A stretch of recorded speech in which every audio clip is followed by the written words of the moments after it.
Theresa May has announced the terror threat level in the UK is being raised to critical and soldiers will now be deployed on the streets to protect key sites, in a significant escalation of the policing response following the Manchester attack.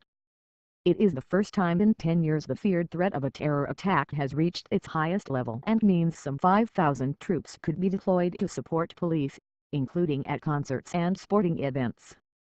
The Prime Minister said police in Manchester were working to establish whether arena bomber Salman Abedi, 22, was working alone when he killed 22 people and injured 59 others in a suicide explosion on Monday night. However, she added, the work undertaken throughout the day has revealed that it is a possibility that we cannot ignore, that there is a wider group of individuals linked to this attack. The threat level has been raised for the time being, meaning the further attack may be imminent, she said.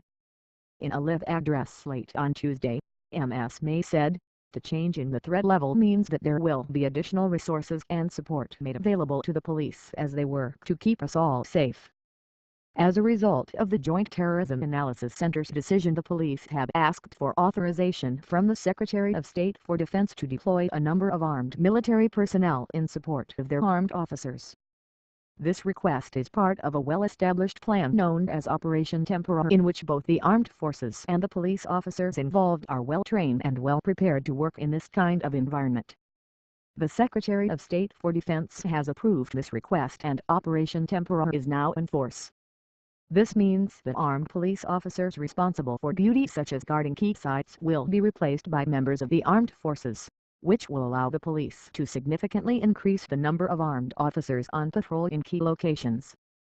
You might also see military personnel deployed at certain events such as concerts and sports matches, helping the police to keep the public safe. In all circumstances, members of the armed forces who are deployed in this way will be under the command of police officers. The UK's terror threat level has been set at severe for some time. The last time it reached critical was in 2007. Ms. May added, while we mourn the victims of last night's appalling attack, we stand defiant. The spirit of Manchester, and the spirit of Britain, is far mightier than the sixth lots of depraved terrorists. That is why the terrorists will never win, and we will prevail. Assistant Commissioner Mark Rowley, of the Metropolitan Police, said counter-terror police were making really good progress in a massive investigation into the Manchester attack. Mr. Rowley, the country's most senior anti-terror cop, said, we still have some critical lines of inquiry that we're urgently chasing down. But that leaves a degree of uncertainty which has led JDAC to independently judge that the threat level needs to be raised to critical, meaning the further attack may be imminent. The public would expect the police at this moment to be doing extraordinary things, everything possible to protect them. The first thing we do is stretch our police resources. We have mobilization plans.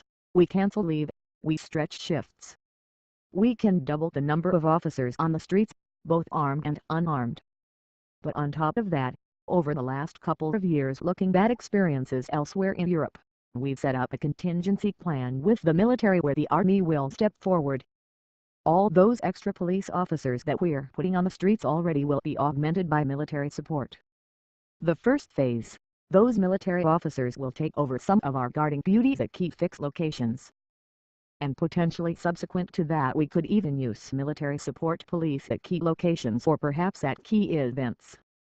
Mr. Rowley would not be drawn on whether he personally believed another attack was imminent, but spoke of uncertainty currently flowing from the investigation.